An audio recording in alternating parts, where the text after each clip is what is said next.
다 함께 마태복음 5장 9절 2월의 말씀을 함께 암송하시면서 하나님 앞에 예배자로 나아가시겠습니다.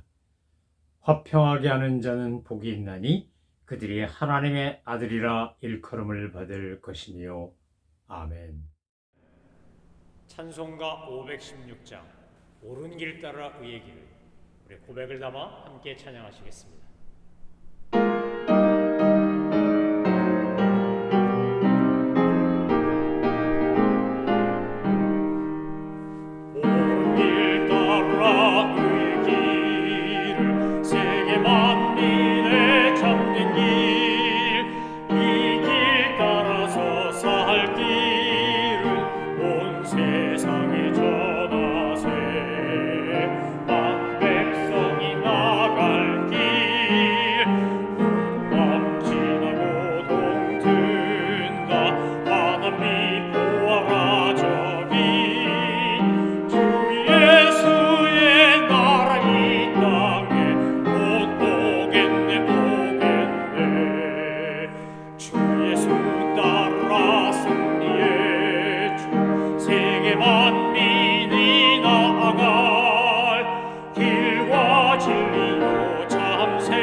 하나님께서 오늘 우리에게 주신 말씀은 요한계시록 18장 9절로 19절까지의 말씀입니다. 하나님의 말씀을 받들어 읽겠습니다. 그와 함께 음행하고 사치하던 땅의 왕들이 그가 불타는 연기를 보고 위하여 울고 가슴을 치며 그의 고통을 무서워하여 멀리 서서 이르되 화이또다 화이또다 큰 성 견고한 성 바벨론이여 한 시간에 네 심판이 이르렀다 하리로다. 땅의 상인들이 그를 위하여 울고 애통하는 것은 다시 그들의 상품을 사는 자가 없음이라. 그 상품은 금과 은과 보석과 진주와 세마포와 자주옷감과 비단과 붉은 옷감이요 각종 향목과 각종 상아 그릇이요 각종 나무와 구리와 철과 대리소로 만든 각종 그릇이요 계피와 향료와 향과 향료와 유향과 포도주와 감람류와 고운 밀가루와 미리오 소와 양과 말과 수레와 종들과 사람의 영혼들이라. 바빌론아, 내 영혼이 탐하던 과일이 네게서 떠났으며 맛있는 것들과 빛난 것들이 다 없어졌으니 사람들이 결코 이것들을 다시 보지 못하리로다. 바벨론으로 말미암아 치부한 이 상품의 상인들이 그의 고통을 무서워하여 멀리 서서 울고 애통하여 이르되 화이또다 화이또다 큰 성이여 세마포옷과 자주옷과 붉은 옷을 입고 금과 보석과 진주로 꾸민 것인데 그러한 무가 한 시간에 망하였도다. 모든 선장과 각처를 다니는 선객들과 선원들과 바다에서 일하는 자들이 멀리 서서 그가 불타는 연기를 보고 외쳐 이르되 이 큰 성과 같은 성이 어디 있느냐 하며 티끌을 자기 머리에 뿌리고 울며 애통하여 외쳐 이르되 화이또다 화이또다 이 큰 성이여 바다에서 배부르는 모든 자들이 너의 보배로운 상품으로 치부하였더니 한 시간에 망하였도다. 아멘. 요한계시록 18장은 바벨론의 멸망, 패망에 대한 이야기를 들려줍니다. 오늘 9절로 19절은 이제 바벨론이 멸망했을 때 슬퍼하는 자들이 있다는 겁니다. 20절 이하의 말씀에 보면 그때 성도들이 기뻐하는 것이 대비되어 나옵니다. 바벨론이 멸망하는 것은 그들이 지은 죄 때문입니다. 성도들을 핍박했고 자기를 치장하고 사치했고 교만하기가 이루 말할 데가 없었기 때문에 바벨론으로 상징되는 로마는 결국 망합니다. 요한계시록에서 등장하는 화이토다 화이토다 큰 성 바벨론이요 라고 탄식하는 것처럼 콘스탄티노플이 함락하면서 동로마 제국까지 완전히 멸망하는데 로마 제국은 꽤 오랜 세월을 그래도 버티고 있었습니다. 하지만 결국 모든 악한, 타락한 세력과 정권과 권력은 반드시 망합니다. 그래서 오늘 보면 바벨론 멸망의 결과에 대하여 탄식하는 자들을 아주 사도 요한이 구체적으로 소개하고 있습니다. 세 종류의 사람이 탄식하고 있는데 첫 번째 보면 왕들이 탄식하고 두 번째는 상고라 그래서 상인들이 탄식하고 세 번째는 바다의 선장과 선원들이 탄식한다고 되어 있습니다. 이 왕들이 탄식한다라는 건 뭡니까? 로마의 황제를 비롯하여 권력을 가진 사람들이 바로 그들이 탄식하는 심판의 대상이라는 겁니다. 악의 주모자들을 하나님은 반드시 심판하시고 선인들을 구원하시고 하나님의 공의가 이루어지도록 하십니다. 땅의 왕들은 바로 탐욕하고 압제하고 죽이는 그들은 심판의 대상이었고 하나님은 반드시 때가 되면 그들을 심판하시고 그들은 이를 갈며 멸망에 대해 탄식하게 된다는 겁니다. 우리 옛말에 화무 12녹이요 권불득10년이라 해가지고 꽃이 펴도 10일을 가지 못하고 권력이 10년을 가지 못한다 라는 말도 바로 인간은 영원할 것처럼 이야기하지만 결코 영원한 것이 없고 하나님의 때가 되면 하나님의 공의가 그들을 심판하신다는 겁니다. 그때 그들은 심판을 당하고 이를 갈며 슬피 울 거라는 겁니다. 왜냐하면 그들이 그토록 귀하게 여기고 자랑하고 애착을 가지고 있던 모든 것들이 다 무너져 버리기 때문에 그렇습니다. 권력을 가진 이들이 악을 주도적으로 행사하고 악을 이끄는 존재라고 한다면 그들에게 빌붙어서 경제적인 이익을 얻던 상인들은 악의 협력자라고 할 수 있습니다. 하나님께서는 악의 주모자만 심판하신 것이 아니라 악의 협력자도 심판하십니다. 일제가 우리나라를 압제하고 식민 지배를 하고 정말 수탈하며 그렇게 괴롭혔을 때 그때 일제 편에 붙어서 친일파들이 그 권력을 누리며 함께 같은 민족을 괴롭혔던 것 우리는 역사를 통해 잘 알지 않습니까? 이 일제에 동조하고 친일파로서 살았던 사람들을 철저하게 징계하고 그것을 걸러내지 못한 것이 한국 현대사의 비극이라고 할 수 있습니다. 그러나 하나님은 절대로 악의 주모자만 심판하는 것이 아니라 악의 협력자들도 심판하신다는 겁니다. 이 땅의 상고라고 나오는 이 사람들은 왜 악의 주모자들에게 협력한 겁니까? 그들을 대상으로 장사를 하고 돈을 벌었기 때문에 그렇습니다. 바벨론과 함께 음행하고 사치하던 땅의 왕들이 주도적으로 악을 행하는 사람이었다고 한다면 상인들은 그들이 주도적으로 악을 행하며 사치하고 향락에 빠지도록 필요한 물건을 대주던 공급하면서 돈을 받던 인물들이었습니다. 오늘 본문에 보면 땅의 상인들이 11절 이하에 그를 위하여 울고 애통하는데 그들의 상품을 사는 이가 없어졌기 때문이라고 분명히 표현하고 있습니다. 바벨론이 멸망하면서 로마 제국이 멸망하면 로마 제국에 사들이던 그 수많은 상품들이 다 사라지게 되어 있고 그것을 공급하던 상인들도 몰락하게 되어 있습니다. 그런데 12절 말씀에 보면 그들이 어떤 물건을 공급했고 어떤 물건을 사고 팔았는지가 나오는데 하나하나 읽어보면 정말 기가 막힙니다. 왜냐하면 그 상품은 금과 은과 보석과 진주와 이래갖고 귀금속류가 쭉 나옵니다.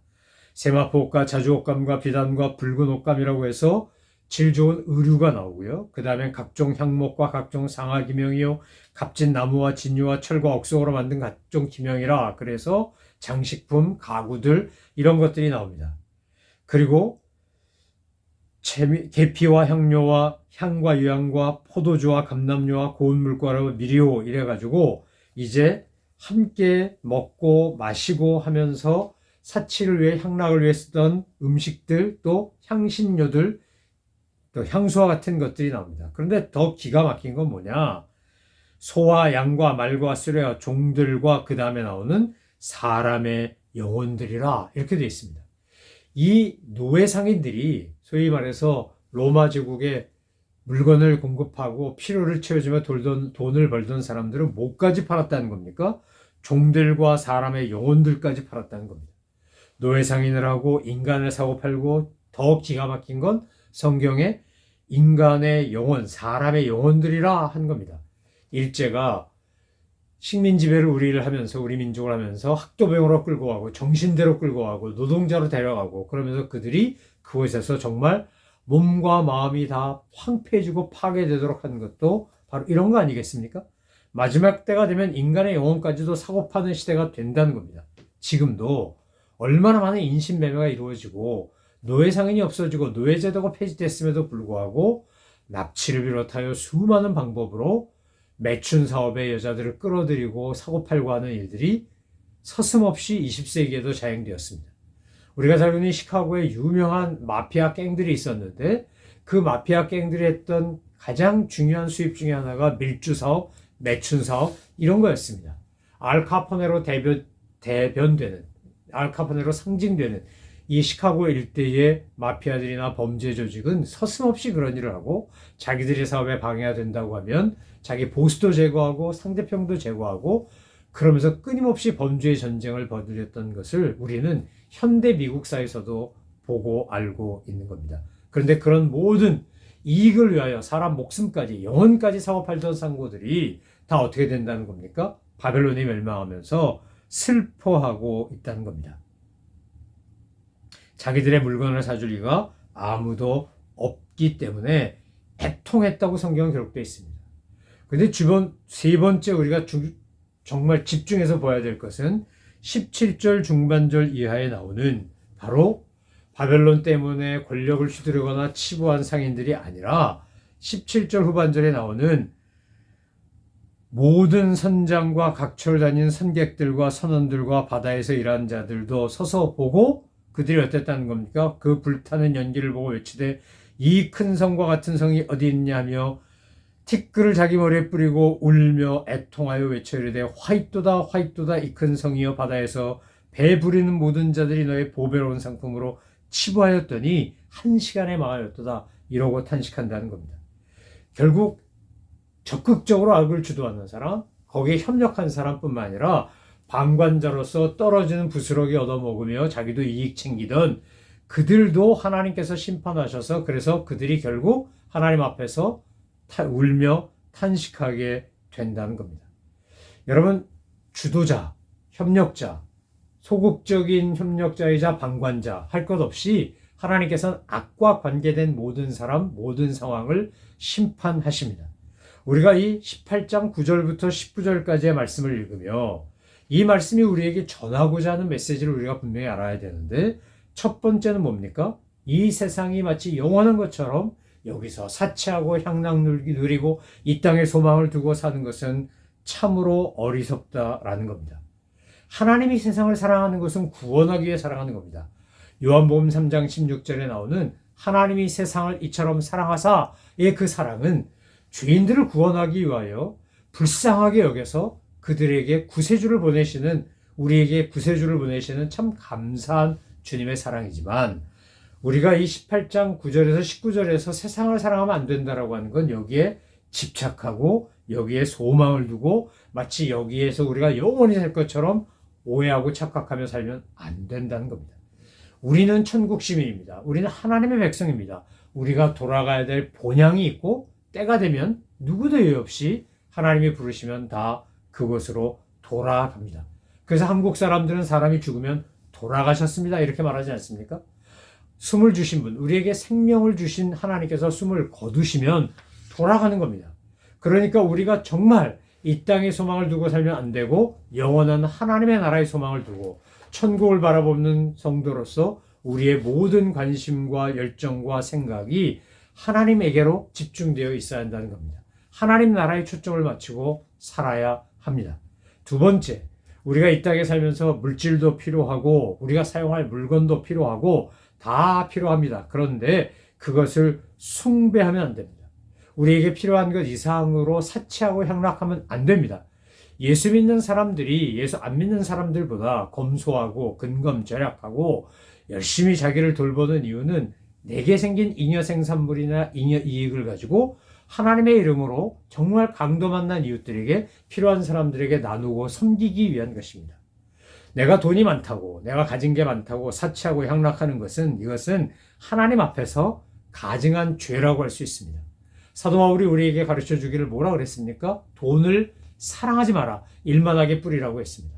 돈은 사랑할 대상이 아니라 사용할 대상입니다. 하나님께서 우리에게 필요한 것들을 공급하실 때 내가 열심히 노력하고 수고하고 애써서 돈을 벌고 이익이 생기면 그것은 가난한 이웃들과 나누라고 주신 것이지 나 혼자 잘 먹고 잘 살고 치부하라고 주신 게 아닙니다. 저는 저와 여러분이 거룩하고 아름답고 존경받는 부자가 돼서 정말 필요하고 가난한 이들에게 많은 것을 베풀 수 있는 그런 은혜의 축복의 대상이 되시기를 소망하며 축원합니다. 우리가 비록 가진 게 많지 않아도 얼마든지 나눌 수 있습니다. 내게는 은사도 있고 경험도 있고 지식도 있습니다. 물질만이 아닙니다. 물질도 나누고 경험도 나누고 지식도 나누고 은사도 나누고 우리가 살면서 터득했던 수많은 것들을 우리 이웃들과 함께 나눠주며 축복의 통로가 될 때 우리는 정말 다가올 미래를 준비하며 사는 것이고 이것이 주님께서 심판하실 때 그 심판의 대상이 아닌 칭찬의 대상이 되는 길인 겁니다. 세 번째, 우리에게 주님이 강조하신 게 뭡니까? 지금 이 상인들이 뭘 사고 팔았다 그랬습니까? 귀금속, 향신료, 고급 의류, 고급 가구, 장식품 그런 거 사고 팔다가 나중에 뭐까지 팔았다고요? 사람의 영혼까지 팔았다는 겁니다. 사람의 영혼까지. 여러분 정말 우리가 하나님의 형상대로 지음받은 사람을 하나님의 형상으로 귀히 여기고 존중하는 것이 신앙인의 자세입니다. 우리에게 주신 생명을 소중히 여길 뿐만 아니라 다른 사람의 생명도 소중히 여기는 겁니다. 그래서 우리는 인종차별을 하거나 성차별을 하거나 인권침해를 하거나 인종말살을 하거나 이런 거 하면 안 되는 겁니다. 아니 할 수가 없는 겁니다. 하나님의 사람은 하나님의 형상대로 지음받은 인간이기 때문에 남자든 여자든 어린이든 노인이든 종이든 자유인이든 흑인이든 백인이든 황인이든 아무 상관없이 우린 모든 사람을 다 똑같이 하나님의 존귀한 형상으로 인정하고 대접하며 살아야 합니다.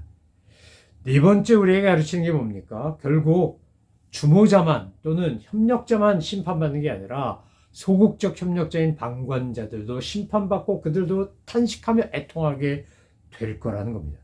오늘 본문 말씀은 우리에게 반드시 악은 망하고 선은 이긴다는 사실을 보여주면서 우리가 악의 주모자나 악의 협력자나 악의 소극적 협력자인 방관자가 되는 것이 아니라 하나님 앞에서 하나님이 기뻐하시는 거룩한 삶으로 주님의 도구로 그리스도의 대사로 살다가 주님 부르셨을 때 잘했다 칭찬받으며 주 앞에 설 수 있는 그런 본향으로의 삶을 준비하며 살라는 겁니다.